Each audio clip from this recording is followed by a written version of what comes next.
Hey everybody, you're watching Banter City, and in this video I will talk about the recent Twitter exchange or interaction or clash that I just came across. And it's Alex Gladstein again. Alex Gladstein is a Bitcoin maximalist, and he was also featured in our previous video, in our last video. And again, it's Alex Gladstein, but this time it's Udiverse.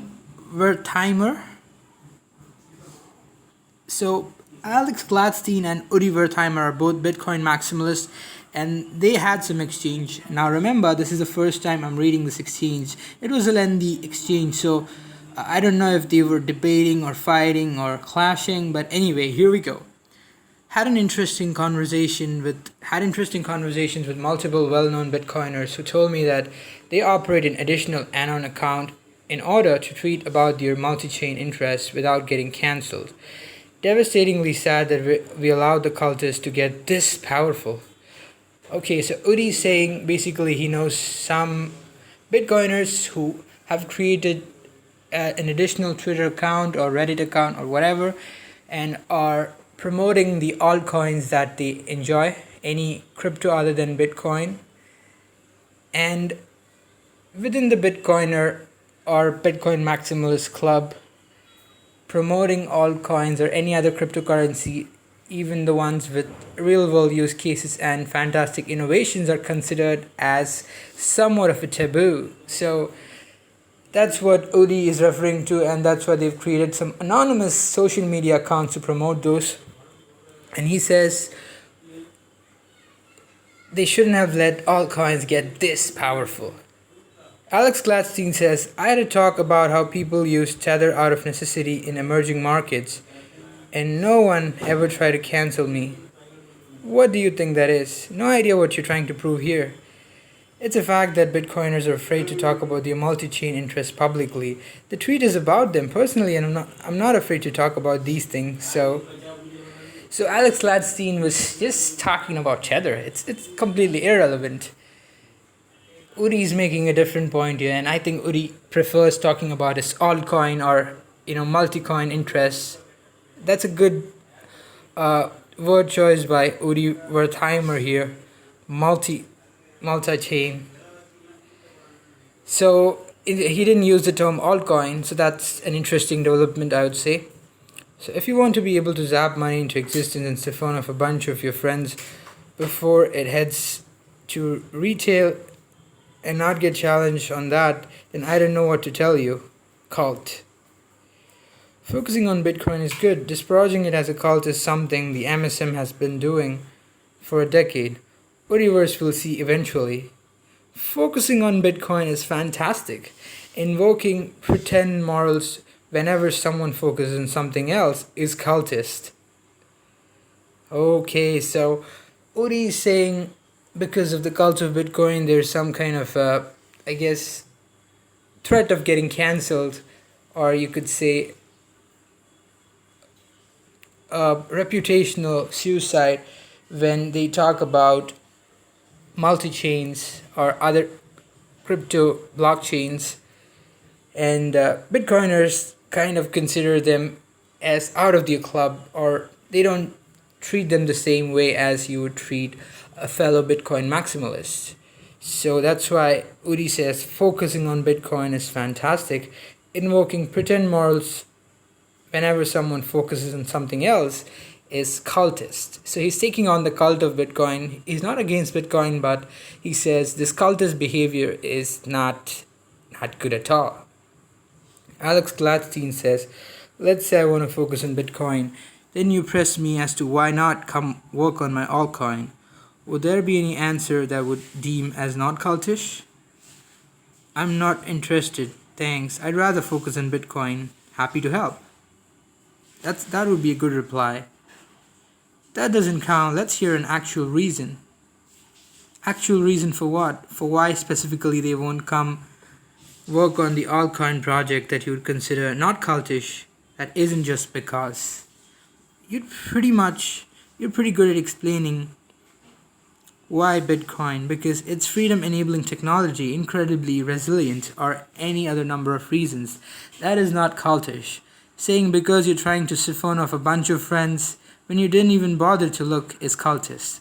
So basically, Udi is saying that Alex Gladstein should explore other cryptocurrencies, other blockchains, rather than just dismissing them as some kind of a scam or some kind of a everything is a Ponzi scheme.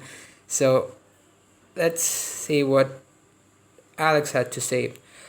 I would submit that it requires no irrational cultist belief in anything to understand what's happening in this chart.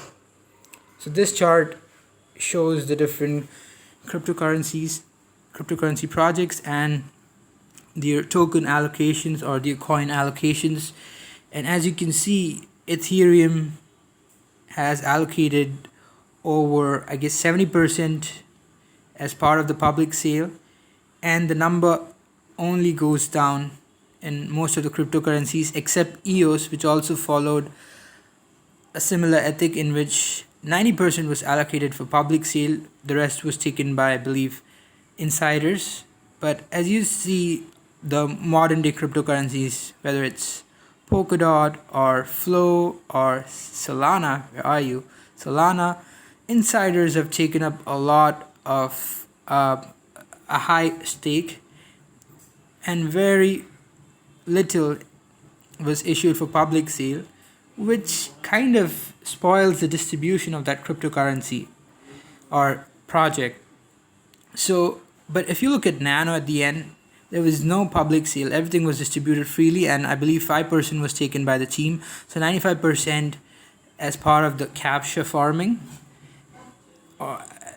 to the community, and 5% was taken by the Nano Foundation.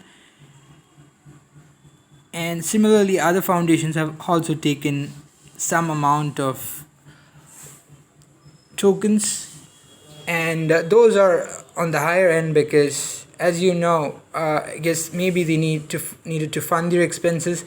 But what it does tell you is how much of this blockchain project is, how democratic is this blockchain project, and it's always good to have the distribution spread among multiple, I guess, a large portion of the community, rather than having it concentrated in the hands of a few, which does not bode well for any cryptocurrency or any asset, because that would lead to centralization in distribution, which is completely against the ethos of crypto. So Ethereum looks good, but there are superior alternatives. EOS looks even better, and of course Nano looks the best.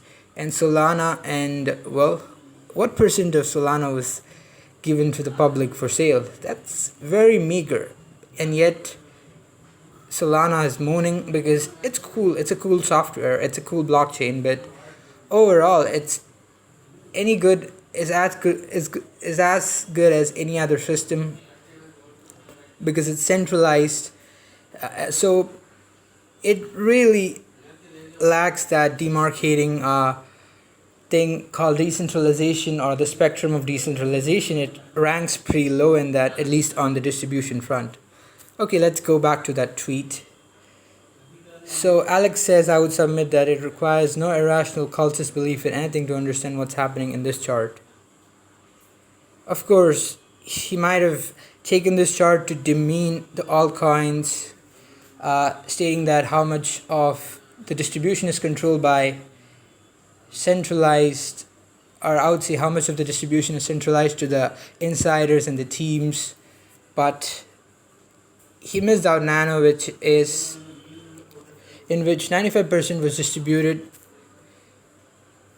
to the community. And even in Bitcoin, if you look at its distribution, 95% was mined and only 5% was pre-mined, or I guess 5 or some 7% was pre-mined by Satoshi Nakamoto. And it is said that Satoshi Nakamoto has 1 million coins, and the remaining 20 million will be mined. And so that one, again, I have no proof of whether Satoshi owns 1 million coins or slightly less, but it is said that he owns the entire stake of in the Genesis mining. So here we have Nano maximalists and folks from Nano community replying to Alex Gladstein and Udi. Is this a Nano post? Well, I'm pretty sure Alex Gladstein did not double check that pie chart before posting, because Nano clearly stands out and it looks as if he's promoting Nano. And then Udi says, what's happening in this chart is butthurt Ethereum maxis trying to dissuade people from adopting Ethereum killers. Lamau.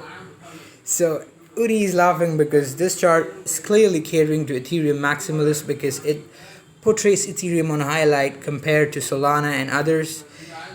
The tech of Solana and other cryptocurrencies are so cool compared to Ethereum, and much better, especially Solana and Avalanche. But here Ethereum looks like the superior, so that's why he's saying Ethereum maxis are trying to dissuade people from adopting other cryptocurrencies which have the potential to kill Ethereum.